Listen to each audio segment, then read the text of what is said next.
चांदी का पालना। अलका एक बहुत बड़े सेठ जी मदन लाल जी के घर बहू बनकर आई थी।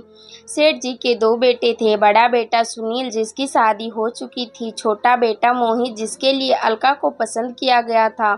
सेठ मदन लाल जी का कारोबार बहुत फैला हुआ था। देश विदेशों में उनके कई बड़े संस्थान थे जहां बहुत अधिक मात्रा में कपड़ा बेचा जाता था। सेठ जी की बड़ी बहू जानकी एक बहुत बड़े परिवार से थी। जानकी बहुत ही घमंडी थी। वह हमेशा अपने पति सुनील से लड़ती झगड़ती रहती थी। पूरा घर इसी बात से परेशान था।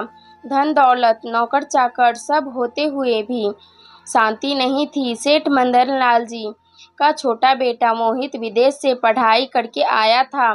बहुत मेहनती था। सेठ जी के व्यापार को उसने बहुत आगे तक बढ़ा दिया था। विदेशों से आने वाले सभी ऑर्डर को वह खुद संभालता था। सेठ जी ने अपने ही कपड़े के कारखाने में काम करने वाले एक बुनकर की बेटी को अपने बेटे मोहित के लिए पसंद किया था। घरवालों ने विरोध भी किया, लेकिन सेठ जी अमीर घर से रिश्ता जोड़ना नहीं चाहते थे। अलका जब घर में आई तो महल जैसा घर देखकर उसे बहुत आश्चर्य हुआ। सेठ जी, बेटी चिंता मत कर, यहाँ बहुत से नौकर चाकर लगे हुए हैं, तुझे कुछ नहीं करना पड़ेगा। धीरे धीरे तू यहाँ के तौर तरीके सीख जाएगी। अलका जी पिताजी। जानकी जानती थी कि अलका गरीब घर से है, इसीलिए वह उसे दबा कर रखना चाहती थी। कुछ दिन बाद अलका के पिता और उसका छोटा भाई जगत तो केवल 8 साल का था, अलका को विदा कराने आए। सेठ जी ने दोनों बाप बेटों का बहुत अधिक आदर सत्कार किया। अपनी बेटी को देखकर उसके पिता की आंखों से आंसू बहने लगे। पिता, बेटी तुझे इतना सुख मिलेगा ये तो मैंने सपने में भी नहीं सोचा था। अलका अपने पिता और भाई से मिलकर बहुत खुश हुई। विदा होते समय सेठ जी ने कहा, सेठ जी, जब बिटिया का मन भर जाए पीहर से तो बता देना, मैं मोहित को भेज दूंगा। और हाँ, साथ में अपने बेटे को भी भेज देना, अपनी बहन के साथ कुछ दिन रह लेगा। पिता, सेठ जी दामाद जी के लायक हमारा घर नहीं है, मैं इसे खुद ही छोड़ जाऊंगा। सेठ जी, नहीं, जो रीति रिवाज है सो है, वही जाएगा। आपके घर जैसा भी है वह उसका ससुराल है। हाँ, इसके भाई के को साथ जरूर भेज देना। हमारे घर में कोई बच्चा नहीं है, हमारा भी मन लगा रहेगा।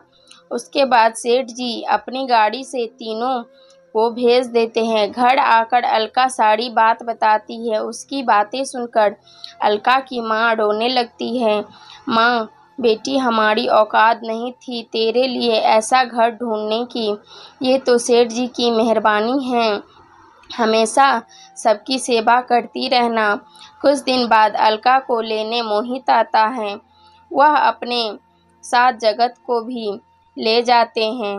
अलका और जगत का स्वागत होता है। जगत को सब बहुत प्यार करते हैं, लेकिन जानकी उससे बहुत बैर रखती थी। एक दिन जगत खेल रहा था, तभी उससे एक कांच का बहुत सुंदर गमला टूट जाता है। कांच पूरे फैल जाता है, जिसके कुछ टुकड़े जगत के पाँव में भी लग जाते हैं। यह देखकर जानकी बहुत गुस्सा होती है। जानकी, जाहिल गरीबों, पता भी है कितने का था ये गुलदस्ता जिसे तोड़ दिया? अलका, तेरा बाप पूरी जिंदगी भी हमारे कारखाने में काम करे तो भी इसका दाम नहीं चुका सकता। अलका, दीदी बच्चा है, गलती हो गई, माफ़ कर दीजिए। अलका जल्दी से जगत को गोद में उठाकर अपने कमरे में ले जाती है। उसके पैर से कांच निकालती है। जगत को बहुत दर्द हो रहा था, वह जोर जोर से रो रहा था। यह सुनकर जानकी का गुस्सा 7वें आसमान पर पहुंच गया। उसने जगत को मारना शुरू कर दिया। अलका उसे बचाती रही, लेकिन जानकी ने नहीं छोड़ा। जानकी कहाँ से भिखारी इकट्ठे हो गए हैं। अलका जगत के पैर में पट्टी बांधकर उसे चुप कराकर सुला देती है। शाम को अलका बाकी सबके आने से पहले एक गाड़ी में बैठकर जगत को अपने पिता के घर पहुंचा आती है, जिससे कि बात ज़्यादा न बढ़े। शाम को सेठ जी जगत के लिए मिठाई लेकर आए थे, लेकिन जगत को न पाकर वे दुखी हो जाते हैं। घर के नौकर उन्हें सब बता देते हैं। सेठ जी जानकी से बहस नहीं करना चाहते थे। इसी तरह समय बीतता जाता है। अलका एक बेटे को जन्म देती है, जिससे सेठ मदन लाल जी की खुशियों का ठिकाना नहीं रहता। लेकिन जानकी का गुस्सा सातवें आसमान पर था। बच्चे के नामकरण का दिन आने वाला था। सेठ जी ने अलका के घरवालों को न्योता भिजवाया। समारोह से एक दिन पहले जानकी ने एक नौकर के हाथ से अलका के घर संदेशा भिजवा दिया कि बच्चे के लिए चांदी का पालना लाए। अलका के पिता बहुत परेशान हो गए। उस समय जगत 10 वर्ष का हो चुका था। जगत पिताजी छोड़ो दीदी के घर जाते ही नहीं हैं। पिता, नहीं बेटे, सब उसे ताने मारेंगे, जाना तो पड़ेगा। जगत, लेकिन पालना कहाँ से आएगा? पिता, बेटा एक काम कर, लकड़ी का ही पालना लेकर चलते हैं। उन्होंने रख लिया तो ठीक है, नहीं तो वापस ले आएंगे।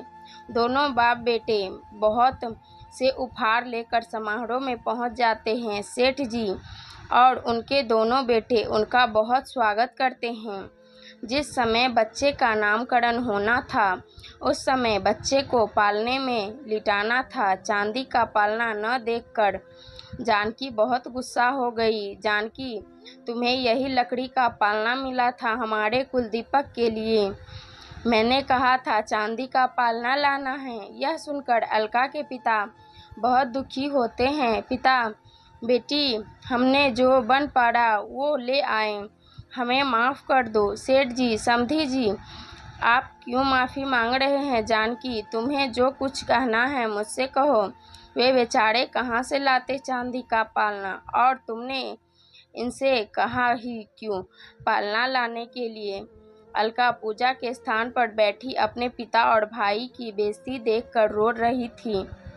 जानकी, वाह पिताजी, जो रिवाज है वो तो करनी ही पड़ेगी। सेठ जी, चुप हो जाओ, बहुत सब मेहमान जुड़े हैं, मैं अभी चांदी का पालना मंगा देता हूँ। जानकी, नहीं पिताजी, पालना तो मायके से ही आता है। जगत को बहुत गुस्सा आ जाता है। जगत, बड़ी दीदी, मैं आपसे वादा करता हूँ, जब तक अपने भांजे के लिए चांदी का पालना नहीं ला देता, चैन से नहीं बैठूंगा। चलिए पिताजी। दोनों बाप बेटे आंखों में आंसू लिए वहाँ से वापस चले जाते हैं। अगले दिन जगत काम ढूंढने लगता है। वह छोटी सी उम्र में ही मेहनत करके पैसे जोड़ने लगता है। इस बात को 10 साल बीत जाते हैं। इस बीच न अलका कभी अपने पीहर आई, न उसके पीहर से कोई उसकी ससुराल गया। सेठ जी अब बूढ़े हो गए थे। वे ज़्यादातर घर पर ही रहते थे। एक दिन उनके घर के सामने एक बड़ा सा ट्रक उतरा। उसमें बहुत सा सामान था। ट्रक के साथ आए मजदूर एक एक करके सारा सामान अंदर ले जाने लगे। सेठ जी ने उनसे पूछा, लेकिन वे बिना कुछ बताए सारा सामान घर के आंगन में रख आए। सेठ जी, ये सब क्या है? हमने तो कुछ नहीं मंगवाया। तभी बाहर एक आलीशान कार आकर रुकती है। उसमें से एक बहुत सुंदर युवक बाहर निकलता है। घर के आंगन में पहुंचकर वह सेठ जी के पैर छूता है। सेठ जी, बेटा तुम कौन हो और ये सब क्या है? अलका और जानकी भी वहाँ आ जाती है। अलका, जगत तू कितना बड़ा हो गया, पूरे 10 साल हो गए तुझे देखे। जगत, दीदी आपने पहचान लिया? अलका, हाँ, अपने भाई को कैसे भूल सकती हूँ। जगत, सब ठीक है। बड़ी दीदी थोड़ी सी देर हो गई, ये देखो। यह कहकर वह नौकरों को इशारा करता है। नौकर सारे सामान से कपड़ा हटाते हैं। एक बड़ा सा चांदी का पालना, बहुत सारे हीरे सोने के जेवरों, बच्चे के लिए चांदी के खिलौने, पूरे घर उनकी चमक से जगमगा रहा था। जानकी भैया, मुझे माफ़ कर दो। मैंने घमंड में तुम्हारे पिता का अपमान किया। उसकी मुझे यही सज़ा मिली कि मेरे कोई औलाद नहीं है। अलका अपने भाई के गले लगकर खूब रोई। अलका भैया, कभी बहन की याद नहीं आई? जगत, बहन याद तो बहुत आती थी, लेकिन पिताजी का अपमान यहाँ जाने से रोक लेता था। आज मैंने अपना फर्ज पूरा किया, तब तुझसे मिलने आया। अलका, पिताजी का अपमान मेरे कारण हुआ, इसीलिए मैं कभी मायके नहीं आई। किस मुंह से आती? जानकी बहन, मुझे माफ़ कर दो। ऊपर वाले ने तो मुझे सज़ा दे ही दी है। अलका, नहीं दीदी, मुझे आपसे कोई शिकायत नहीं है। हमने अपने से ऊपर घर में रिश्ता नहीं करना चाहिए था। सेठ जी, बेटी ठीक है कह रही है हो। मैं अपने घर के लिए सुख लेने गया था, तुम्हारे हिस्से में दुख भर आया। जगत, सेठ जी, क्या अब मैं अपनी दीदी को ले जा सकता हूँ? इस चांदी के पालने ने रोक रखा था आने को। सेठ जी, बेटा, हमें शर्मिंदा मत करो। अपनी दीदी को ले जाओ, जब तक चाहो वहाँ रखना। अपने पिता से मेरी ओर से हाथ जोड़कर माफ़ी मांग लेना। अलका अपने 10 साल के बेटे को लेकर अपने घर की गाड़ी में बैठकर अपने पीहर की ओर चल दी। अगर आपको यह कहानी पसंद आई तो वीडियो को लाइक, चैनल को सब्सक्राइब ज़रूर करें। वीडियो को लास्ट तक देखने के लिए धन्यवाद।